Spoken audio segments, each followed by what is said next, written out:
Chapter 1, Tornado.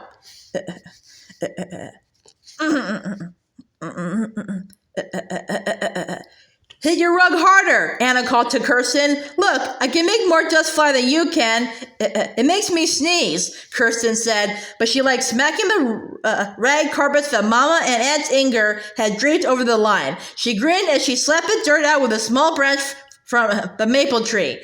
Anna held her branch with both hands. Because she was only 8, the youngest of the girls, she'd been given the smallest rug. The tip of her nose was as pink as a cherry blossom from the sun and the work. After the long winter, the clothes, bedding, and rugs were full of dirt and soot, but Kirsten and Anna laughed and chattered as they beat the rugs. Lisbeth called, hello, as she brought bed linens from the big house to where Mama and Aunt Inger were doing the laundry. They were all so glad it was warm enough to be outside.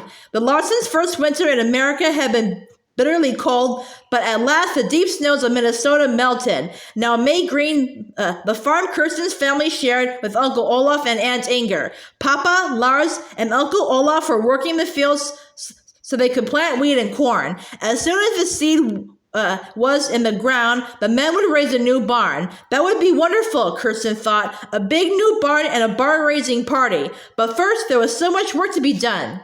Kirsten sneezed again and stopped to wipe her nose on the corner of her apron. The strong wind off the prairie whipped her skirt around her legs and pulled Anna's braids straight back from her head. It fanned the flames under the steaming laundry kettle where Mama and Aunt Inger stirred the sheets. As Peter brought the cows in to be milked, his cap blew off his head and tumbled across the barn lot. Mama scooped up the cap as it rolled to her feet, then looked at the sky in alarm. Kirsten looked too. All day, the sun had shone, but now the sky was getting dark as though night were coming early. Mama waved Kirsten to her side. She put her wet, warm hand on Kirsten's shoulder. Those black clouds worry me, Mama said. Aunt Inger shaded her eyes to study the horizon. Another tornado might be coming, she said. Last spring, a tornado ripped up the wood lot and almost took that old barn. We should go into the root cellar to be safe. Even as Aunt Inger spoke, the wind blew several shingles off the roof of the little barn. Get your brother and your cousins, Kirsten, Mama said. Hurry! The wind shoved Kirsten as she ran to the barn lot. Come quickly, she called to Elizabeth and Anna. That might be a tornado. The pine trees thrashed, the tall grass flattened, and the wind howled as black clouds sped toward the farm. If a tornado touched down here, it could destroy the house and the cabin and the barn and everything in them. It could carry away the pieces of the new barn that hadn't even been put up yet. Kirsten grabbed Peter's hand. A tornado! We have to get underground to be safe. Come to the root cellar.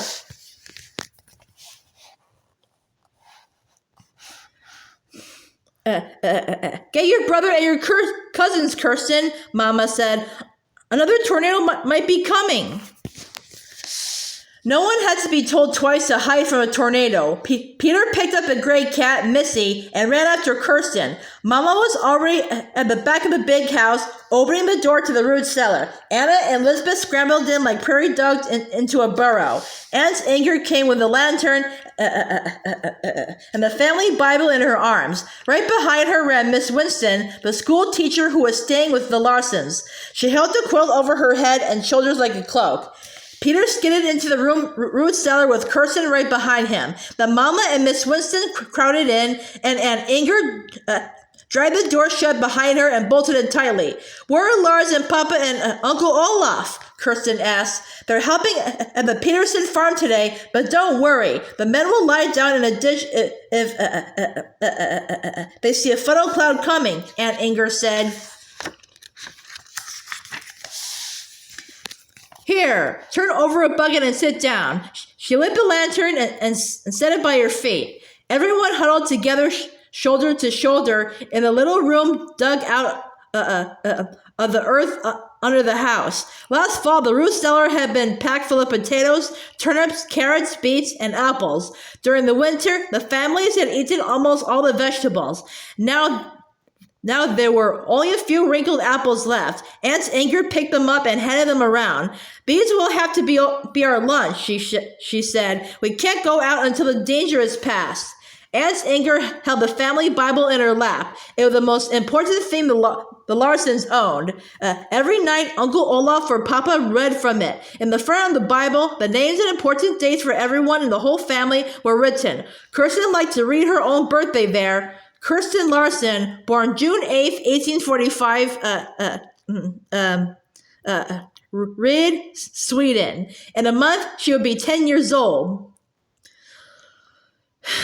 Kirsten was too nervous to eat the apple Aunt Inger had given her. Outside, the wind roared and howled like the train that had brought her family across the country to their new home. What would they do if the tornado blew their cabin away? And Mama was going to have a baby soon. Where would the baby be born if they didn't have a home? Kirsten pressed against Mama's side. Miss Winston pulled her quilt from her head and smoothed her hair. In Maine, we never ever had a tornado. No one will believe me when I write home about these dangers, but she smiled to show them that a ship captain's daughter knew how to be brave.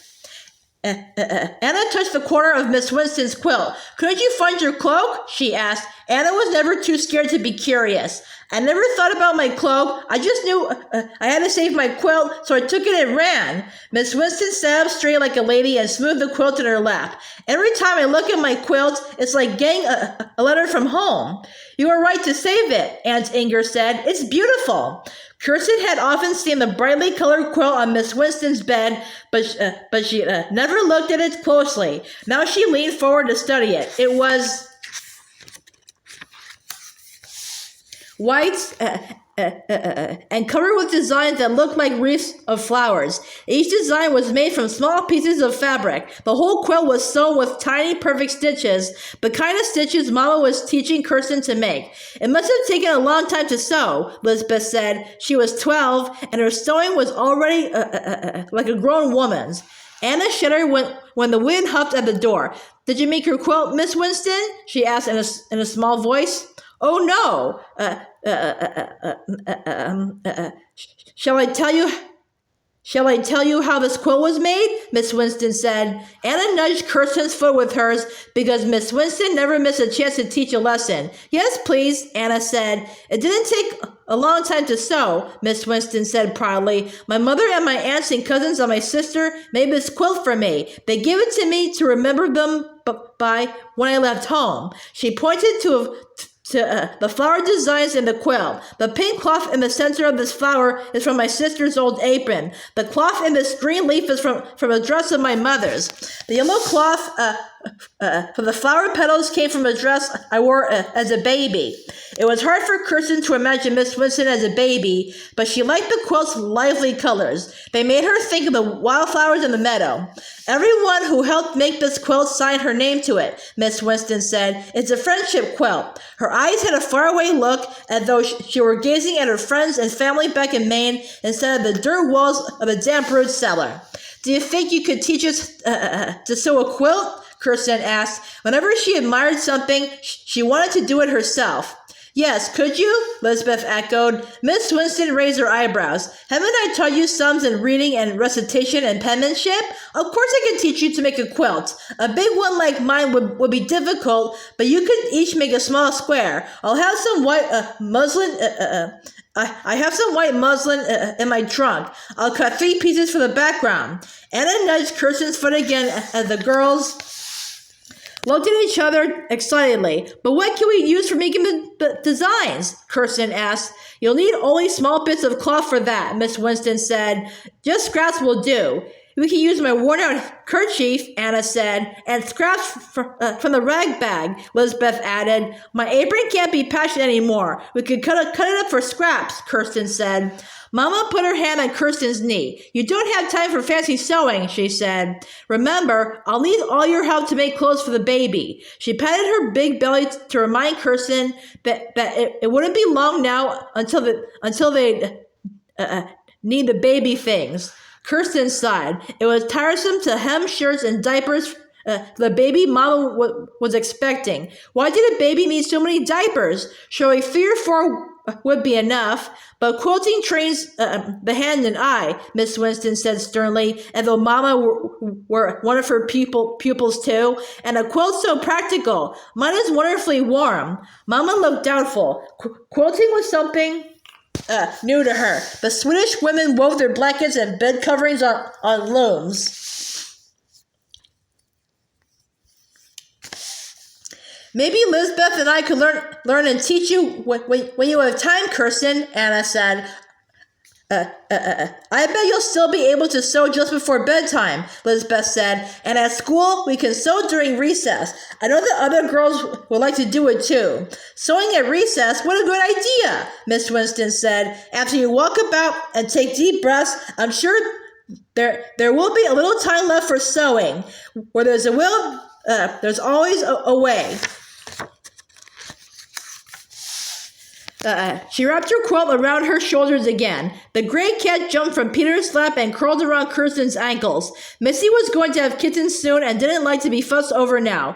But Kirsten felt comforted when she petted the cat, so she stroked Missy's soft head. I'll sew the baby thing so fast that I know I'll have some time, she told Lisbeth and Anna. It's decided then, Lisbeth said. We'll learn to make a quilt.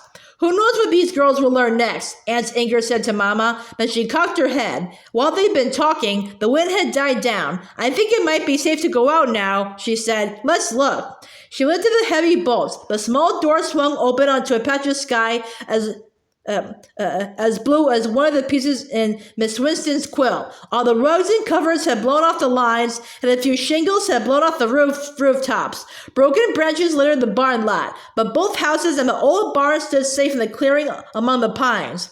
Mama let out a long sigh, as though she'd been holding her breath. Thank God that this danger has passed us by, she said. They crept out of the root cellar like bears out of a cave into the fresh air.